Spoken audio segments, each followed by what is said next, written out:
Vous vous êtes arrêté pour penser qu'il y a peut-être quelque chose en vous que Dieu essaie de révéler depuis longtemps, mais pour une raison quelconque, vous ne l'avez pas encore réalisé. Ce n'est pas un hasard si vous êtes ici en ce moment en écoutant ces mots. Peut-être que vous faites face à un silence qui semble sans fin ou à porter des charges que personne ne connaît. Mais que se passe-t-il si je vous dis que derrière ce silence, y a-t-il un plan détaillé et parfait écrit par le Créateur lui-même? Aujourd'hui, parlons intimement et directement de ce que Dieu voit en vous, des choses que vous ne réalisez même pas vous-même. Il connaît tous les détails de son histoire, chaque larme verse dans l'oreiller, chaque sourire qui cache une douleur, chaque prière faite à l'arrière de l'âme. Et croyez-moi, il est sur le point d'apporter des réponses. Ce que vous entendrez ici peut gâcher vos croyances, jouer de vieilles blessures et en même temps allumer un nouvel espoir. Ce n'est pas juste un autre message de motivation, c'est un appel pour que vous compreniez qui c'est vraiment dans ses yeux. Préparez-vous, car la présence de Dieu vous manifestera lorsque vous entendez, et l'amour inconditionnel de lui parlera directement de votre cœur. Donc, si vous voulez découvrir cette vérité urgente, abonnez-vous maintenant à la chaîne, activez les notifications et partagez cette vidéo avec quelqu'un qui a également besoin d'écouter. Et pour sceller votre engagement de foi aujourd'hui, écrivez dans les commentaires « Amen ». Ce petit mot sera comme une étape de livraison, montrant que vous êtes ouvert pour recevoir ce qu'il a à dire. Savez-vous ce sentiment que personne ne comprend exactement ce que vous vivez? Ouais, Dieu comprend. Il voit les détails qui échappent aux yeux humains. Voyez au-delà de ce que vous montrez. Quand tout le monde ne réalise que votre sourire, il reconnaît la bataille silencieuse que vous enveloppez en vous. La présence de Dieu n'est pas un concept lointain. Il est réel, constant et attentif à chaque souffle. Même le silence de lui a un sens. Et souvent, c'est dans ce silence qu'il travaille dans les zones les plus profondes de son cœur. Imaginez une mère qui, même à distance, perçoit les yeux de son fils si quelque chose ne va pas bien. C'est ainsi que Dieu agit avec vous. Il sait quand sa joie est authentique et quand ce n'est qu'un masque pour protéger ses émotions. Cette perception vient de l'amour inconditionnel qu'il ressent pour vous, un amour qui n'a pas besoin d'explication ou de justification. Il voit non seulement ce qui se passe, mais aussi la raison de chaque choix et offre donc des soins uniques, ajustés à ses besoins. Nous essayons souvent de nous cacher derrière des routines, des engagements et des distractions, comme si nous pouvions tromper celui qui a créé nos cœurs. Mais Dieu n'est pas impressionné par les apparences. Il connaît le poids des préoccupations que vous portez et la raison de chaque déchirure. La foi et la confiance viennent ici comme un appel. Vous pouvez vous ouvrir sans crainte, car il sait déjà tout, même ce que vous ne savez pas expliquer. Ce n'est pas une source de honte, c'est une invitation à se reposer. Il est important de comprendre que la vision de Dieu à votre sujet est complète. Il voit le début, le milieu et la fin de son histoire à la fois. Quand il semble que rien n'a de sens, il voit l'image entière. Par conséquent, faire confiance à la présence de Dieu signifie accepter qu'il en sait plus, même lorsque les circonstances crient le contraire. Il est présent au moment où vous vous réveillez inquiet et au moment où un petit miracle se produit et change votre journée. Un exemple pratique, pensez au nombre de fois où vous avez évité un retard ou changé votre chemin sans savoir pourquoi, puis j'ai trouvé que cela vous a fait sortir de quelque chose de mauvais. Ce n'était pas une coïncidence, c'est son regard sur lui, même en prenant soin des choses qui semblent hors de propos. Lorsque vous commencez à remarquer ces détails, votre foi et votre confiance augmentent, car vous vous rendez compte qu'il entend non seulement vos prières, mais agit également dans les coulisses. Le plus beau est que ce soin ne dépend pas de votre perfection. Même lorsque vous échouez, cela ne diminue pas. Il continue de voir votre potentiel, qui peut s'épanouir en vous lorsque vous livrez votre cœur en entier. Cette certitude libère car elle montre qu'il ne s'agit pas de mériter, mais de reconnaître qu'il est toujours présent. La présence de Dieu est la réponse à cette question silencieuse. Est-ce que quelqu'un se soucie vraiment de moi?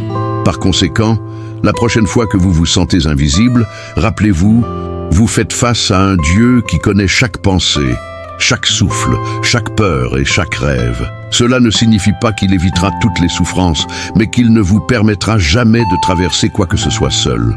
Et c'est à ce stade que nous commençons à comprendre que savoir qui nous sommes aux yeux de lui change complètement comme nous vivons et nous prépare à savoir où se trouve notre vraie valeur.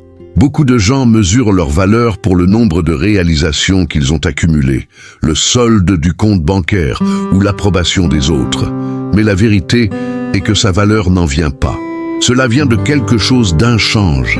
Vous avez été créé à l'image de Dieu et êtes la cible de votre amour inconditionnel.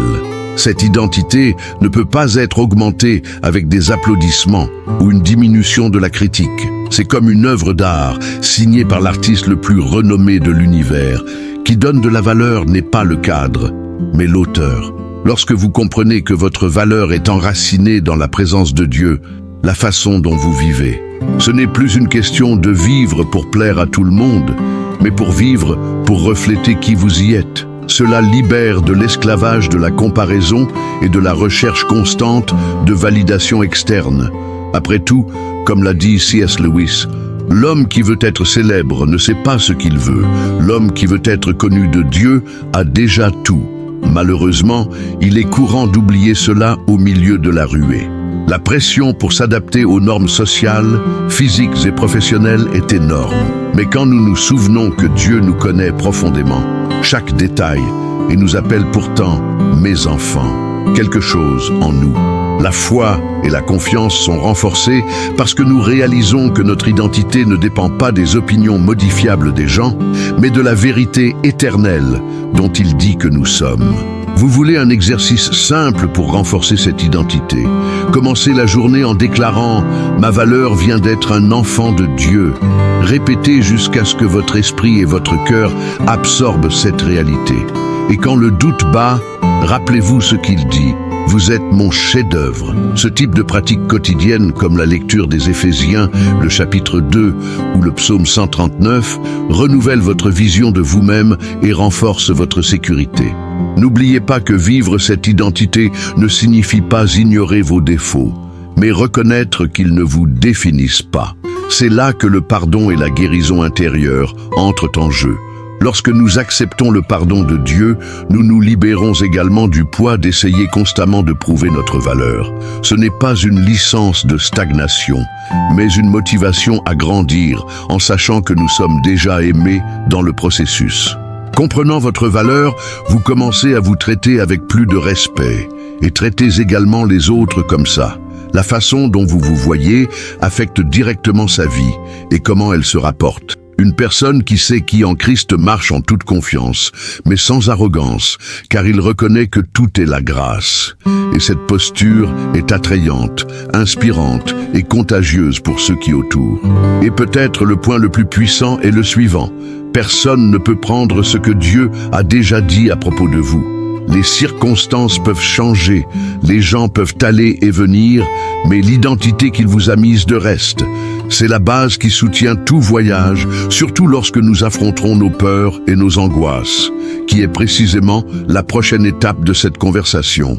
La peur est comme ce visiteur gênant qui arrive sans avertissement et insiste pour rester. Il se nourrit d'incertitudes et de chuchotements pour essayer de nous convaincre que nous sommes seuls.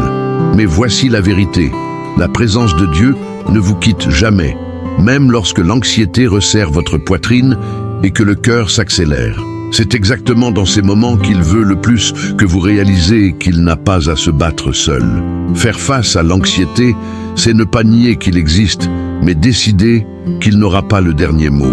Lorsque vous livrez vos pensées à Dieu, vous êtes en pratique à échanger le poids que vous portez pour la paix qu'il offre. Cet échange est le résultat de votre amour inconditionnel, un amour qui ne s'attend pas à ce que vous alliez bien pour vous approcher, mais qui vous approche pour vous aider à bien paraître. Une façon pratique de le faire est de transformer chaque pensée de préoccupation en une courte prière. Quelque chose de simple comme « Seigneur, je te fais confiance avec ça » est déjà un acte de foi et de confiance qui change le cours de votre esprit. Il semble petit, mais comme une goutte d'eau constante qui perce la pierre, ces prières façonnent son intérieur. Et ne pensez pas que Dieu ne se manifeste que de grands signes. Souvent, sa réponse prend la forme des conseils d'un ami, un souvenir biblique qui vient à l'esprit ou même un moment de silence qui calme l'âme. Le secret est d'être conscient. L'anxiété diminue lorsque nous réalisons qu'elle est présente dans les détails, y compris les plus simples. Un autre conseil consiste à écrire dans un cahier toutes les situations dans lesquelles vous avez vu Dieu agir, même si ce n'est subtilement. Ce record devient un puissant rappel pour les jours où la peur essaie de dominer. Lors de la relecture, vous verrez que le même Dieu qui s'est occupé d'hier s'occupera de demain. C'est ainsi que le courage est construit, ce souvenir qu'il a prouvé qu'il était fidèle. Et voici une touche de pardon et de guérison intérieure. De nombreuses angoisses viennent de blessures ou de culpabilité non résolues que nous portons. En libérant le pardon et en acceptant le pardon de Dieu, nous prenons des pierres du sac à dos émotionnel que nous portons. Le poids diminue et le chemin est plus léger. Cette étape est essentielle pour trouver la vraie paix. Lorsque vous faites face à la peur avec Dieu à côté, il perd le pouvoir de paralyser. L'anxiété, une fois géante, commence à rétrécir la certitude que vous n'êtes pas seul. Et c'est exactement dans cet état d'esprit et de cœur que la gratitude commence à s'épanouir. Et nous en parlerons au prochain point. La gratitude est comme une lentille qui change complètement la façon de voir la vie. Lorsque vous commencez à remercier, même pour les petites choses, le cœur s'ouvre pour reconnaître la présence de Dieu dans la vie quotidienne. C'est comme soudain que vous vous rendez compte qu'il est dans les moindres détails, dans le sourire d'un ami, dans l'odeur d'un café frais, dans le son de la pluie battant la fenêtre. Ces moments simples transportent des messages silencieux de vos soins. Mais il ne s'agit pas seulement de remercier quand tout se passe bien. Le vrai pouvoir de la gratitude apparaît lorsque nous pouvons dire « merci » au milieu de la difficulté. Cela ne signifie pas prétendre que la douleur n'existe pas, mais affirmer que la foi et la confiance surmontent les circonstances. Ce faisant, vous renforcez votre esprit et changez l'atmosphère autour de vous. La gratitude est la foi en action. La prière, à son tour, est le lien qui maintient la relation avec Dieu vivante et active. Cela ne doit pas être quelque chose de formel ou de complication. Vous pouvez prier, laver la vaisselle, conduire ou avant une réunion importante. C'est une conversation intime et continue, où vous parlez non seulement, mais aussi entendez.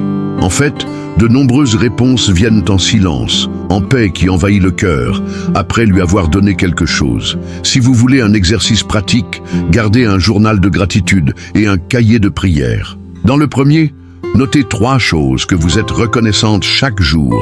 Dans la seconde, écrivez vos prières, puis revenez à Marc laquelle a répondu. Vous serez surpris de voir comment la présence de Dieu se manifeste constamment, même dans les réponses qui ne sont pas venues comme prévu. La gratitude est également liée au pardon et à la guérison intérieure. Lorsque nous remercions, même pour les expériences difficiles, quelque chose en nous réalise. Nous voyons que même les blessures peuvent générer une croissance. C'est comme regarder en arrière et réaliser que même dans les tempêtes, il y avait une main invisible guidant le bateau. Un autre point important, la gratitude est contagieuse. Lorsque vous commencez à l'exprimer, inspirez d'autres personnes à faire de même. Cela crée une chaîne de positivité qui n'est pas seulement émotionnelle mais spirituelle. La prière fonctionne également comme ceci. Lorsque vous intercédez pour quelqu'un, non seulement bénit cette personne, mais renforce votre propre cœur. Et il est curieux de savoir comment la gratitude et la prière nous préparent pour la prochaine étape de la marche spirituelle. Lorsque cette habitude fait partie de votre routine, vous devenez plus sensible pour réaliser ce que Dieu fait, même dans les moments difficiles. Et c'est précisément là que nous entrons dans le thème du point suivant. Comprendre le processus de croissance spirituelle et comment il façonne notre caractère.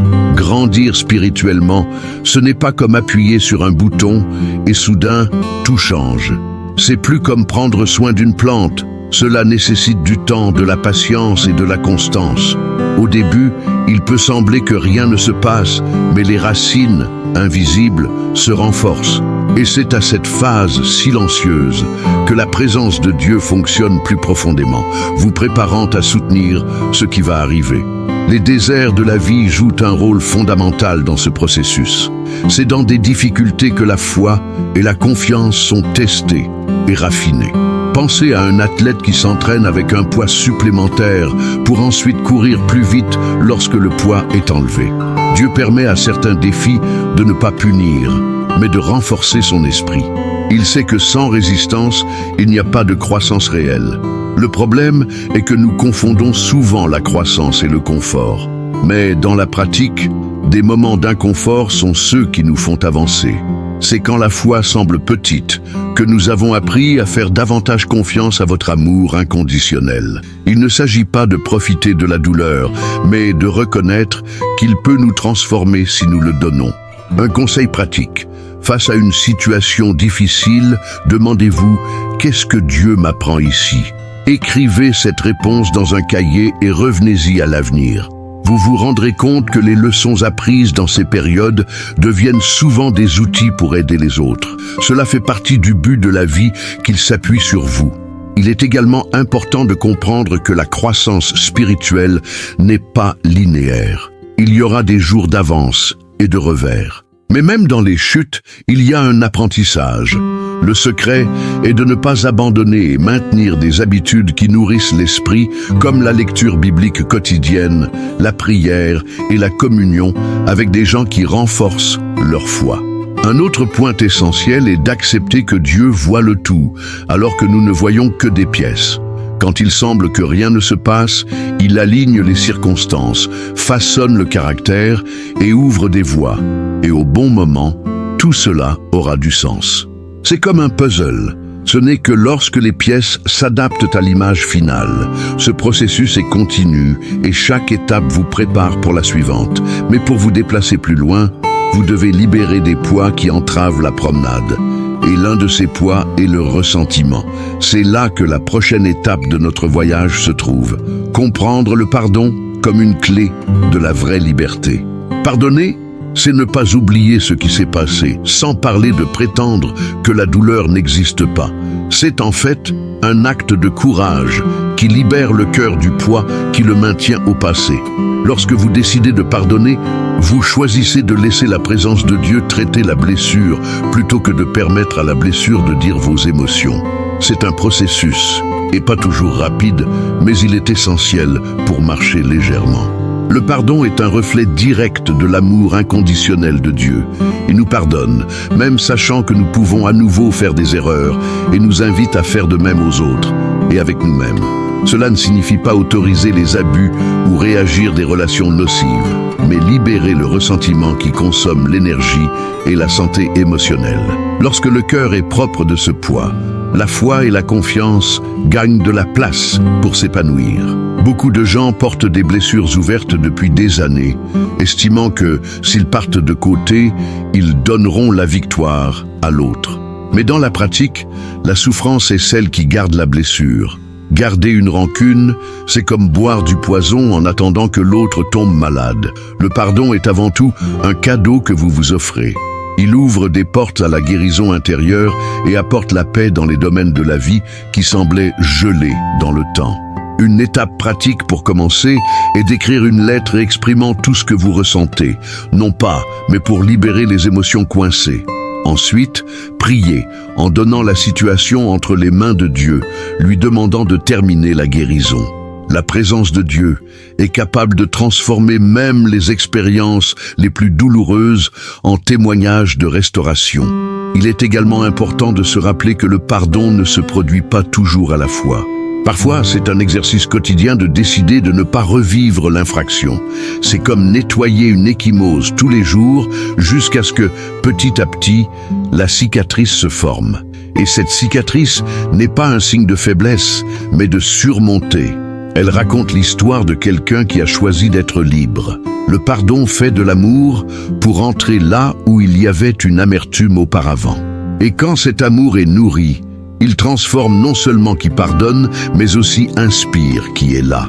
Votre décision de pardonner peut être la graine qui suscite la foi en quelqu'un d'autre. Cela se connecte directement à la prochaine étape de notre voyage.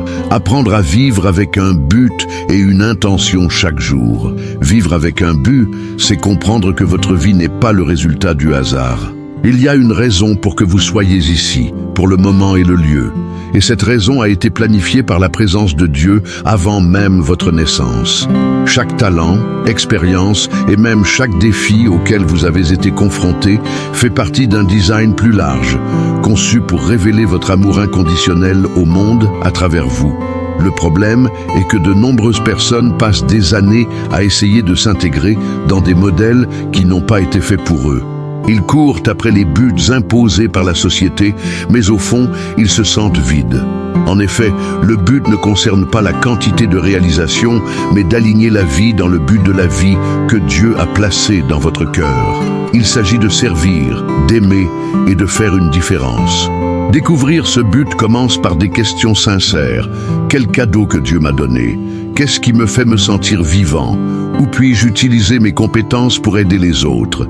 Ces réponses n'apparaissent pas du jour au lendemain, mais la recherche elle-même fait déjà partie de la mission. Le secret est de marcher avec foi et confiance, même lorsque le chemin n'est pas totalement clair. Un exercice simple consiste à énumérer les activités qui apportent une véritable joie et satisfaction. Priez ensuite pour que la direction de Dieu utilise ses compétences afin qu'il bénisse les autres. Il ouvre des portes inattendues lorsque vous voyez la volonté d'obéir. C'est dans ce processus que les opportunités se multiplient et que vous commencez à voir la valeur unique de votre voyage. Vivre avec un but nécessite également du courage de dire non à tout ce qui ne correspond pas à la mission que Dieu vous a confiée. Cela peut signifier changer d'emploi, mettre fin aux relations toxiques ou investir du temps dans quelque chose qui, aux yeux des autres, semble insignifiant. Mais en ce qui concerne le plan divin, chaque étape compte. Une autre clé est de comprendre quel but n'est pas fixé et immuable. Il peut se développer au fil du temps, à mesure que vous grandissez spirituellement. Et même si vous faites face à des obstacles, rappelez-vous, Dieu voit tout le chemin et sait comment transformer chaque expérience, même les pièces essentielles douloureuses du puzzle. Lorsque vous vivez exprès, votre vie devient un canal pour que les autres réalisent la présence de Dieu en action. Et c'est précisément cette sensibilité qui nous amène à l'étape suivante. Apprendre à reconnaître les signes de Dieu dans la vie quotidienne, quelque chose qui peut complètement transformer la façon dont vous voyez le monde. Nous espérons souvent que Dieu nous parlera grandement comme le tonnerre dans le ciel ou une vision extraordinaire. Mais la vérité est que la présence de Dieu se manifeste, la plupart du temps, subtilement et intimement. Il parle des conseils d'un ami, un verset qui saute dans les yeux, une porte qui se ferme ou s'ouvre au bon moment. Vous devez avoir un cœur prudent pour percevoir ces signes. La reconnaissance de ces touches divines commence par la pratique de la pause.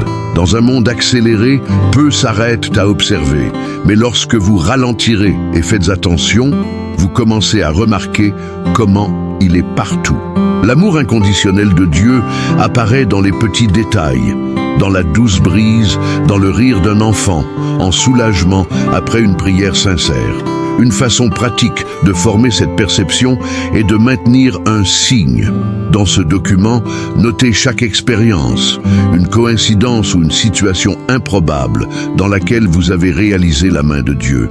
Au fil du temps, vous verrez un schéma et comprendrez que ce n'était pas le hasard, c'était prudent. Cela renforce votre foi et votre confiance et augmente votre sensibilité à entendre sa voix. Il est également important de se rappeler que les signes ne sont pas toujours pour confirmer ce que nous voulons, mais pour nous rediriger. Parfois, une opportunité qui ne se matérialise pas est la façon dont Dieu de nous protéger de quelque chose que nous ne voyons pas. Cela nécessite une maturité spirituelle pour accepter que non est aussi une réponse. Et souvent, c'est le meilleur d'entre eux. Pratiquer les disciplines spirituelles telles que la lecture de la Bible, la prière et le jeûne régiment également notre perception. Lorsque l'esprit et le cœur sont alignés sur le but de la vie que Dieu nous a donné, il est plus facile de différencier quelle est sa volonté de ce qui n'est que le désir humain. La communion constante nous maintient sensibles. Un autre aspect est que Dieu utilise les gens comme signes. Un inconnu peut dire exactement ce que vous aviez besoin d'entendre, ou quelqu'un peut sembler confirmer quelque chose que vous aviez prié pour secret. Ces moments ne sont pas coïncidents. Ils sont des rencontres préparées à l'avance. Lorsque nous commençons à reconnaître ces signes quotidiennement, nos vies se transforment. Le voyage avec Dieu n'est plus une promenade dans l'obscurité et devient un chemin éclairé par de petites confirmations de ses soins. Et donc, tous les sujets que nous avons vus se connecter formant une carte pour vivre plus pleinement, consciemment et aligné avec elle. Il y a des moments dans la vie où tout semble silencieux. Mais ce silence ne signifie pas l'absence. Au contraire, c'est en silence que Dieu prépare les plus grandes révélations. Aujourd'hui, il veut parler directement à son cœur et ouvrir les yeux sur quelque chose qui peut changer le cours de son histoire. Ce n'est pas un hasard si vous êtes ici maintenant. C'est un appel, c'est une réponse que vous recherchez depuis longtemps. Vous avez peut-être senti que vous êtes seul, que vos prières n'ont pas de réponse ou que votre chemin a perdu un sens. Mais Dieu voit chaque détail, connaît vos larmes et sait exactement à quoi vous êtes confronté. Aujourd'hui, il a décidé de révéler une vérité urgente à votre sujet, quelque chose qui restaurera votre espoir et ravivera la flamme de votre foi et de votre confiance. N'ignorez pas ce moment. Il y a des messages qui se réconfortent, les autres pour corriger, mais il s'agit de se transformer. En écoutant la fin, vous vous rendrez compte qu'il agissait déjà dans les coulisses, alignant chaque pièce, préparant des portes à ouvrir et guérir les blessures que personne d'autre ne pouvait jouer. Restez avec moi jusqu'à la dernière seconde, car chaque mot que vous entendez aujourd'hui fait partie d'un cadeau que Dieu a préparé spécialement pour vous. Il veut montrer que son amour inconditionnel n'échoue pas et que son objectif de vie pour vous est toujours en vie. Donc, avant de continuer, je veux faire de vous une invitation. Abonnez-vous à la chaîne dès maintenant, activez les notifications et partagez cette vidéo avec quelqu'un qui a besoin d'un mot d'espoir. Donc ensemble, étalons la lumière et les encouragements à beaucoup plus de personnes. Et, comme un engagement de foi, écrivez ici, dans les commentaires, un seul mot, Amen. C'est un acte simple mais puissant qui déclare publiquement que vous recevez ce message et croyez que Dieu agit dans votre vie aujourd'hui. Vous avez peut-être remarqué, en écoutant ce message, que Dieu vous parlait depuis longtemps, juste d'une manière que je n'avais pas encore reconnue. Il voit chaque pas que vous faites, chaque bataille que vous faites face, et rien ne s'échappe dans vos yeux. Aujourd'hui, il vient de confirmer ce qui était déjà dans votre cœur. Vous n'êtes pas seul et il y a un plan parfait en cours. Ne vous préparez pas à ce qui ne va pas, ni les portes qui ont fermé. La présence de Dieu ouvre de nouvelles opportunités, préparant des moyens où il n'y avait qu'un désert auparavant. Ce qui semblait un retard est en fait un réalignement pour quelque chose de plus grand. Croyez-moi, il s'occupe de chaque détail avec un amour inconditionnel et une patience infinie. Il est maintenant temps d'agir. Décidez pardonner même si vous faites un don. Choisissez la confiance, même sans tout comprendre. Et surtout, vivez avec un but, sachant que vous portez dans vos graines de transformation. À chaque étape de l'obéissance, vous recevrez une réponse avec la direction et la paix. Demandez-vous, que puis-je faire aujourd'hui pour m'aligner davantage sur ce que Dieu veut pour moi? Et lorsque vous trouvez cette réponse, n'hésitez pas à la mettre en pratique. De petits actes de foi génèrent de grandes récoltes spirituelles. Si ce mot vous a parlé, abonnez-vous maintenant sur la chaîne, activez la cloche pour ne pas manquer de messages et partagez avec quelqu'un qui a besoin de l'entendre aujourd'hui. Ensemble, nous pouvons répandre l'espoir et renforcer les cœurs qui sont sur le point d'abandonner. Et comme signe que vous êtes prêts à vivre cette nouvelle phase, écrivez dans les commentaires « Dieu, je t'aime ». Que cette déclaration soit le cadre d'un nouveau départ de son histoire.